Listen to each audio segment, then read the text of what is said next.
네, 하나님 말씀은 로마서 15장 1절부터 3절까지 보겠습니다. 믿음이 강한 우리는 마땅히 믿음이 약한 자의 약점을 담당하고 자기를 기쁘게 하지 아니할 것이라. 우리 각 사람이 이웃을 기쁘게 하되 선을 이루고 덕을 세우도록 할지니라. 그리스도께서도 자기를 기쁘게 하지 아니하셨나니 기록된 바 주를 비방하는 자들의 비방이 내게 미쳤나이다 함과 같으니라. 아멘. 믿음이 강한 사람들은 마땅히 믿음이 약한 사람들의 약함을 담당하라고 했습니다. 담당하고 그 다음에 자기를 기쁘게 하지 아니할 것이라고 했습니다. 보통 그리스도인들이 생각하고 행동하는 것, 문제가 없다고 생각하고 행동하는 것이 오늘 말씀으로 좀 바뀌었으면 좋겠습니다. 예수를 믿더라도요, 우리가 내가 기뻐하는 것을 주로 합니다. 신앙생활도 내가 기뻐하고 원하는 것 주로 하잖아요. 하기 싫으면 안 합니다. 부담되면 더더욱 안 합니다. 과거에는 고난을 사모했습니다. 예수님이 나의 죄를 담당하시고 고난 받으시고 구원을 주셨으니까 그 은혜가 너무 크고 주님의 사랑이 너무 강력하게 체험이 되면 신기한 게요, 내가 원하는 길을 안 갑니다. 내가 하고 싶은 것을 스스로 포기합니다.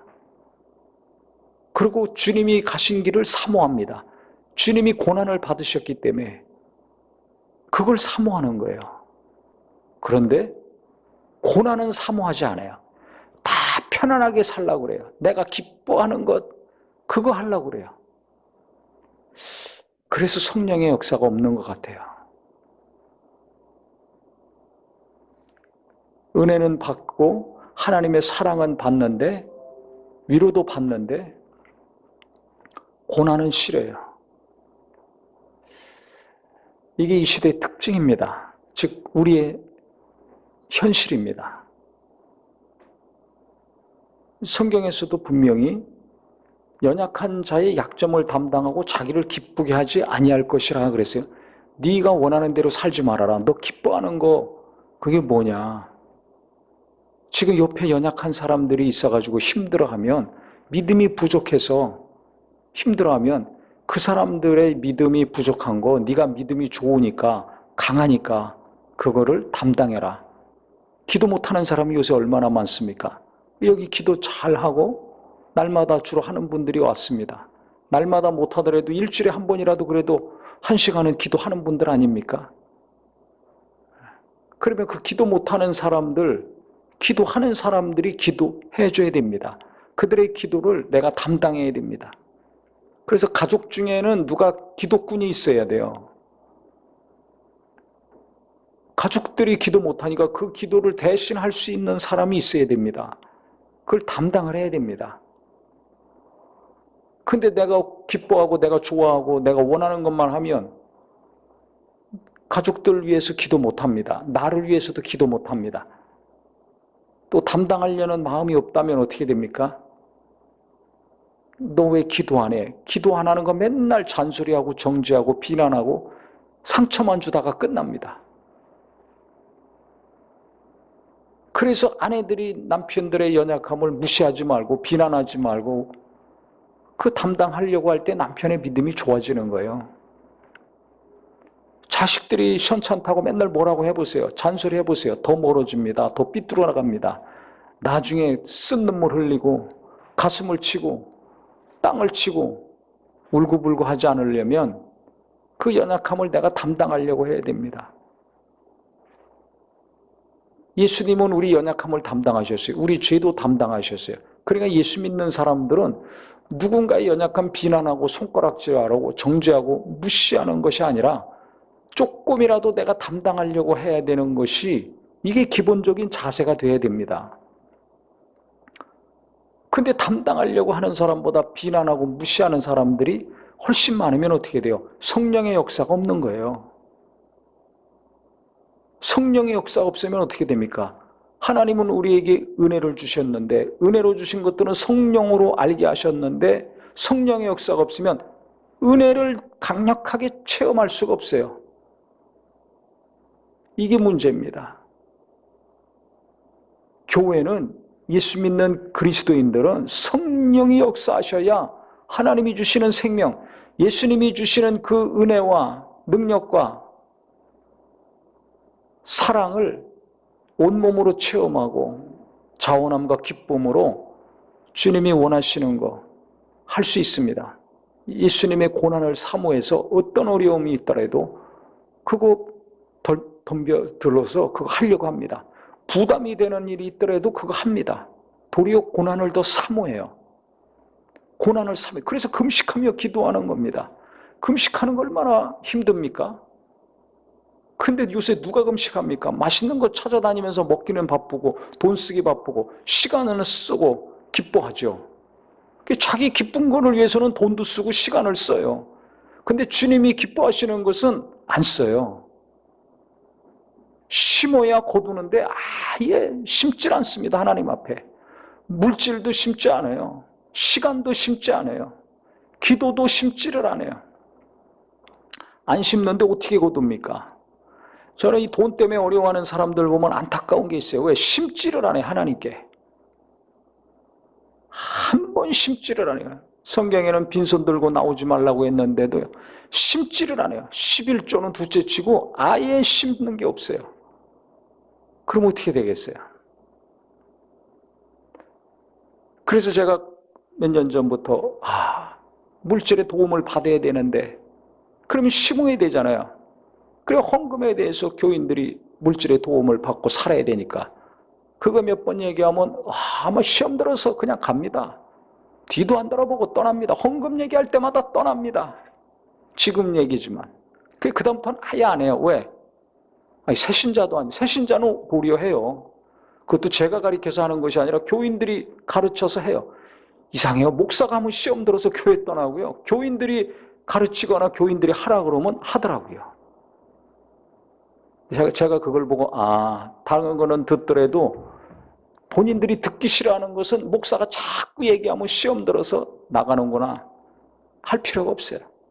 제가 하나니까 어떻게 누가 옆에서 하든지 목자들이 얘기하든지 뭐 주변 사람들이 얘기하든지 그러면 합니다.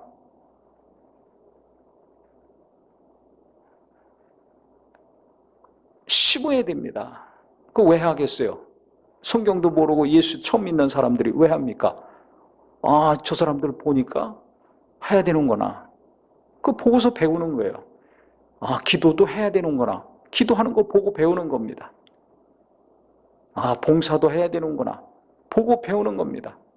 내가 기뻐하는 대로 살지 않고 나보다 더 연약한 사람 내가 담당하고 사는구나. 보고 배우는 겁니다. 작은 거라도 나누면서 먹고 마시고 사는 거구나. 같이 더불어 함께 사는 거구나.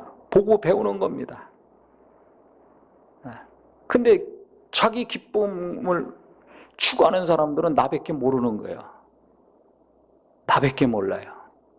또 약한 사람도 자기밖에 몰라요. 왜 나는 안 도와줘? 왜 나는 위로 안 해줘? 왜 나는 안 챙겨줘? 맨날 받으려고만 하는 생각이 있어요. 아니 자기보다 더 어려운 사람이 있는데도 그건 눈에 안 보여. 내가 제일 어려워. 내가 제일 없어. 내가 제일 연약해.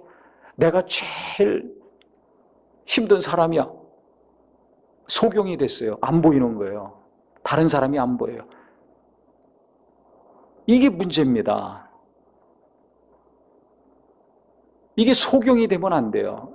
그러면 소경이 이끌어가면 어떻게 해요? 그러니까 그 가족이 어려워지고 그 사업도 어려워지고 그 자식도 어려워지는 거예요. 목사가 소경이 되면 교인들 다 엉뚱한 데로 끌고 가서 다 망하게 만드는 겁니다. 부모가 소경이 되면요 자식들 가족들 다 엉뚱한 데로 끌고 가는 게 이 길이 옳다고. 그 누가 정신 똑바로 차린 사람이 있어야죠. 제대로 보는 사람이 있어야지 그 길로 안 가죠. 안 그러면 다 망하는 거예요. 다 죽는 길로 가는 겁니다. 그러니까 내가 지금 똑바로 보고 있는가 아닌가를 본인이 알아야 되는데요. 그걸 어떻게 보면 알 수 있느냐? 자기 자신만 생각하면, 자기 감정과 생각만 생각하고 그것이 옳고 맞다고 생각한다면 당신은 소경입니다. 누가 이 얘기할 때 그걸 잘 들어야 되는데 이게 안 되고 있으면 소경이 되는 거예요. 귀머거리가 되는 거예요. 나라가 요새 복잡하죠. 왜 그래요? 이 최고 지도자가 소경이 되고 귀머거리가 되면 그런 거예요. 안 보이는 거예요. 뭘 어떻게 해야 될지, 뭐가 문제인지. 고쳐야 되는데, 새롭게 해야 되는데 이게 안 되는 거예요. 말해도 안 되는 거예요. 그러면 어떻게 해요? 그냥 망하는 길로 가는 겁니다. 계속 어려워지잖아요. 사인이 몇 번 왔을 때 빨리 깨닫고 이걸 고쳐야 되는데 못 고쳐. 뭘 알아야지 고쳐요? 내가 뭘 잘못했는지, 내가 뭘 몰랐는지 이걸 알아야 고치는 거 아닙니까? 똑같습니다, 우리도. 이거 아주 중요합니다. 성경은 분명히 말하고 있어요. 네 중심적으로 생각하고 네 중심적으로 보지 말아라. 그거 맞을 수도 있지만 안 맞을 수도 있다. 내 생각과 너희 생각은 다르다. 내가 인도하는 길과 네가 생각하는 길은 다르다. 분명히 말씀하셨어요. 그러니까 자기 감정과 자기 생각, 아무리 기도를 많이 하고 아무리 노력을 많이 하고 아무리 헌신과 희생을 많이 했다 할지라도 나는 항상 맞을 수도 있지만 틀릴 수도 있다. 왜? 완전한 자가 아니니까. 하나님이 아니기 때문에. 어떻게 신이 아닌데 완전합니까? 근데 내 생각에 항상 맞아. 이게 얼마나 교만하고 무식한 거예요. 너무 모르는 거죠. 누군가를 권면하고 싶어도 못하는 사람이 있어요. 왜? 안 들으니까. 시험 들거나 상처받으니까. 성경에 있는 얘기인데도 목사가 얘기하면 상처받고 시험 들고 집사가 얘기하면 순종하고 이게 어떻게 되는 겁니까? 오래된 사람들은 시험 들고 떠나가고 새신자는 은혜 받아서 열심히 하고 있어서 합니까? 없는데도 하는 거예요. 믿음도 없어요. 돈도 없어요. 시간도 없어요. 그런데도 기도합니다. 헌금도 합니다. 성경 공부도 합니다. 봉사도 합니다. 그러니까 도대체 믿음이 있다는 것과 없다는 것, 믿음이 강하다는 것과 약하다는 것은 신앙 연수와 전혀 관계가 없습니다. 도리어 오래 신앙생활한 사람들이 정말 더 문제일 수도 있어요. 왜? 너무 소경이 되고 너무 귀머거리가 됐어요. 나는 신앙생활 오래 했기 때문에 잘 알아. 교회도 잘 알고 성경도 잘 알고 여러 가지 것들에 대해서 나는 잘 알아. 어려서부터 알아. 그게 독이 됐어요. 그게 나를 눈을 가리고 귀를 가리게 만들었다는 걸 아셔야 됩니다. 여기서 빨리 벗어나야 성령이 내게 더 역사하시고 우리 가운데 더 역사하십니다. 한국교회가요 굉장히 많이 부흥했습니다. 그러다 이제 부흥이 꺾여지고 90년대부터 지금은 계속 하향세로 가는데요. 왜 그런 줄 아세요? 신앙생활이 이제 오래된 사람들이 생기니까 그런 것 같아요. 3대, 4대째 이제 예수 믿는 사람들이 나오고 예수 믿더라도 이제 나이가 먹어가지고 믿은 지 20년, 30년, 40년씩 이렇게 돼가니까 노련해진 거예요. 그래서 나는 이것저것 내가 잘 알아. 그러니까 누구 말 안 들어요. 쓴소리 안 들어요. 바른 말 듣기 싫어요. 왜? 내가 다 알고 내가 잘한다고 생각하는데 누구 말을 들어? 자식 말에 귀를 기울입니까? 부모들이? 자식을 무시하는데 자식 말 들어요? 안 듣습니다. 근데 자녀들이 제일 부모를 잘 알거든요. 날카롭게 관절과 골수를 찔러 쪼이까지 하다는 말씀처럼 자녀들이 부모에 대해서 제일 정확하고 잘합니다. 한마디씩 하는 거 날카로운 말 합니다. 정확한 얘기 합니다. 깜짝깜짝 놀랍니다. 그거 들어야 됩니다. 근데 그럼 상처받고 당황하고 화나고 무시해버리잖아요. 그럼 다른 사람 말도 마찬가지예요. 소경이 안 된 사람, 귀머거리가 안 된 사람은 자기가 아니까 제대로 된 길을 가든지 아니면 누가 말하면 잘 듣습니다. 어떤 설교를 하든지 시험 들지 않아요. 목사가 잘못되지 않은 이상, 성경하고 안 맞는 얘기 하지 않는 이상은 잘 듣습니다. 근데 어떤 거는 잘 듣고 은혜 받고 어떤 거는 반발심이 나오고 시험 들고 상처받고, 그 왜 그렇습니까? 내가 원하는 게 있거든. 이것만은 건들지 말아라. 근데 그게 건드려지니까 분노가 일어나고 마음이 상하고 이러는 거예요. 자기가 문제 있는데 이거를 내려놓던지 제거해야 되는데, 이걸 바꿀 수 있어야 되는데 그걸 모르거든요. 다른 사람은 다 알고 있는데 본인만을 몰라요. 그러니까 상처받는다 그러고 시험 들었다 그러고 화가 난다 그러고 이러고 사는 거죠. 맞는 말인데도 그거 받아들이지를 못해요. 이해가 안 돼. 왜 나한테 이런 얘기하지? 왜 나한테 이렇게 대하지? 본인이 문제인데 이게 소경이 되니까 모르는 거예요. 귀머거리가 되니까 모르는 거예요. 듣고 싶은 말만 듣는 거예요. 나를 변화시키는 말씀, 내게 권면하는, 나를 온전한 길로 이끄는 그 말, 못 듣는 겁니다. 들려오지도 않고. 어떤 경우 하나님이 깨닫게 하시고 직접적으로 건드려 주시면 그때 이제 알겠죠. 근데 그거는 시간이 한참 갑니다. 이래도 안 되고 저래도 안 되면 마지막에 하나님이 직접 손대시거든요. 제가 경험해서 하는데 하나님이 직접 손대시면 너무나 고통스럽습니다. 너무나 고통스러워요. 제가 이런 설교를 하는 거는 그렇게 심한 고통을 겪기 이전에, 나이 많이 들어서 세월이 한참 간 다음에 정말 쓴 맛을 보기 이전에 빨리 겸손해지고 낮아져서 눈이 떠지고 귀가 열리기를 바랍니다. 그건 뭘 의미하냐면 쓴소리 들을 수 있어야 돼요. 나를 향한 쓴소리, 나한테는 쓰지만 그게 나를 온전케 하는 말입니다. 누가 얘기했건, 나보다 어린 사람이건 옆 사람이건, 나보다 예수 한참 늦게 믿은 사람이라 할지라도, 나이가 어린 사람이라 할지라도 어디서든지 간에 바른 말이라면 그거 들을 수 있어야 됩니다. 잠언에 보면 쓴소리 하는 사람 옆에 두라고 했어요. 쓴소리, 바른 소리 듣기 싫어하면 이건 망하는 길로 가는 겁니다. 자기를 잘 보세요. 제가 물으라 그랬잖아요. 가족이나 교인들한테도 좀 친하면 물으라고. 내가 뭘 바꿔야 되는지, 내가 어떤 사람인지 나를 객관적으로 정확히 볼 수 있어야 됩니다. 그래서 저는 며칠 전에요, 요새 만나면 MBTI 뭔지 서로들 묻고 그러잖아요.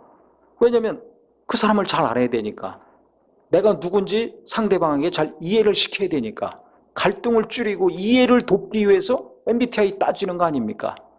그래서 저도 나는 MBTI가 어떻게 되는가, 시간이 갈수록 조금씩 바뀌거든요. 그래서 그 검사하는 거, 무료로 검사하는 거 있잖아요, 인터넷에서. 그 찾아가지고 해봤어요. 시간이 오래 걸리는데 쭉 해봤더니 딱 나왔는데 너무 정확하더라고요. 그전에도 했는데 뭔지 기억이 안 나요. 뭔지 별로 신경 안 쓰고 사니까. 근데 며칠 전에 했어요. 근데 너무 정확해요.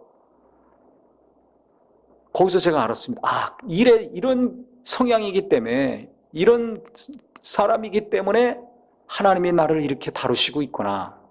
그게 아주 선명하고 더 분명해졌습니다. 사람마다 다르죠, 하나님이 다루시는 게. 저는 제 안에서 제거해야 될 게 있어요. 제가 아무리 연단을 받고 해도 아직도 남아있는 것이 있어요. 왜 나는 이런 게 있어가지고 왜 나도 힘들고 주님은 계속 나를 연단하시는가, 그게 궁금했는데요. 그 검사하니까 딱 나오더라고요. 남들은 없는데 고민 안 하는 거 저한테는 있어요. 네. 뭔가 아주 강력하고 뜨거운 게 있어요. 이것 때문에 하나님이 계속 이것저것 못하게 하시고 막으시고 힘 빠지게 하신다는 걸 알았습니다. 그러니까 거기에 관련된 말씀이 저를 계속, 성경을 보더라도 그것과 관련된 말씀이 계속 찔림이 되고 은혜가 되고 감동이 될 수밖에 없어요. 왜? 하나님은 그걸 없애시기를 원하시니까. 똑같이 우리 성도님들도 각각 하나님이 제거하실 게 있습니다. 바꾸실 것이 있습니다. 근데 그것 때문에 힘 빠질 겁니다. 좌절이 되고 낙심이 되고. 근데 그것에 관련돼서 하나님은 계속 손대시고 다루실 겁니다. 다 없어질 때까지. 아마 살아있는 동안 다 없어지진 않을 거예요. 그래도 10%가 없어지든지 20%가 없어지든지 절반이 없어지든지 조금이라도 줄여서 만나기를 원하실 것입니다. 그것을 해결해 주시려고 계속 말씀을 주실 것입니다. 왜 내게 자꾸 이런 말씀이 감동이 되는가? 내게는 왜 자꾸 이런 일이 일어나는가? 나는 왜 자꾸 이 쓴소리를 듣기 싫은 말을 듣게 되는가? 내가 원치 않는 일을 왜 나는 겪어야만 됐는가? 그 분명한 이유가 있어요. 내 안에서 내가 제거해야 되고 없애야 될 것이 아직도 남아 있어요. 주님 보실 때는 너무나 강하고 뿌리를 깊이 내리고 있는 거예요. 그거를 주님은 제거하시려고 하시는 것입니다. 그래서 우리가 내가 원하는 거, 내가 만족하는 거, 내게 기쁨을 주는 것만 따라간다면 이건 크게 잘못 생각하고 있는 겁니다. 오늘 말씀을 통해서 바뀌기를 예수님의 이름으로 축원합니다. 그러면 어떻게 살아라는가? 2절에 보니까 우리 각 사람이 이웃을 기쁘게 하되 나를 기쁘게 하지 말고 이웃을 기쁘게 하는 삶을 살아라는 거예요. 그래서 선을 이루고 덕을 세우라. 요새 누가 선하게 살고 덕을 생각하고 이런 단어 없습니다. 과거에는 많이 썼지만 요즘은 이런 단어 없어요. 내가 기뻐하는 거 하려면 돈이 필요해. 그게 돈이 많아야 돼. 그게 돈 많이 버는 거에서만 다 미쳐 있잖아요. 다른 건 생각 안 합니다. 무슨 덕을 생각하고 선을 생각하고 이런 거 없어요. 무슨 예의를 따지고 범죄를 따집니까? 이런 거 없어요. 그래서 도덕성이 무너지고 있잖아요. 그러니까 마음들이 힘들어지잖아요. 관계가 단절되잖아요. 멀어지고 있잖아요. 그러니까 인간의 실존은 비참해지고 있습니다. 자연도 파괴되고 있습니다. 환경이 어려워지고 있습니다. 그 속에서 사는 인간은 여러 가지로 그래서 날마다 더 힘들어가고 있습니다. 이웃을 기쁘게 하려는 생각 자체가 없어요. 같이 더불어 잘 살려는 마음이 없어요. 그러니까 이 시대에 이렇게 전쟁을 막 하잖아요. 엄청난 비용이 들어가는데도 쏟아붓는 거예요. 수많은 사람이 죽어가는데도 눈 하나 까딱 안 해요. 계속 합니다. 이렇게까지 된 거예요. 양심이 화인 맞은 사람들이에요. 전쟁이 나건 뭐하건 그냥 내가 편안하고 내가 원하는 거 이루어지고 내가 경제적으로 넉넉하면 뭐 다른 거는 별 신경 안 써. 이 정도까지 된 거예요. 옆에서 슬퍼하면 그 슬퍼하는 것 느끼질 못해. 기뻐하면 시기 질투심은 생기죠. 그러니까 공감을 못하는 거예요. 이해하려고 노력도 안 해요. 근데 성경은 하라는 거 이웃을 좀 돌아보고 생각해라. 네가 그 사람들보다 좀 나은 거 있으면 좀 도와주고 담당해서 조금이라도 더불어 같이 살아가라. 그게 이 땅의 인간의 삶입니다. 그거 잘 해야 될 사람이 예수 믿는 사람입니다. 그래서 3절에 보니까 예수님께서 그리스도께서도 자기를 기쁘게 하지 아니하셨나니 예수님은 이 땅에 오셔서 자기 기쁘게 한 게 하나도 없어요. 맨날 다닐 때마다 욕먹고 비난받고 결국은 죄도 없는 분이 죄를 담당하셨잖아요. 자기를 기쁘게 한 게 하나도 없어요. 다 이 땅의 죄인, 하나님의 형상과 모양대로 지음받은 인간을 구원하시고 그들을 살리시는 것, 이게 기쁨이었습니다.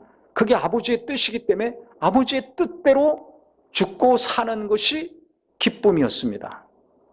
오직 그거 하나밖에 없어요. 그렇다면 우리도 내가 이 땅에서 살 때 뭐가 나의 기쁨이 될 것인가?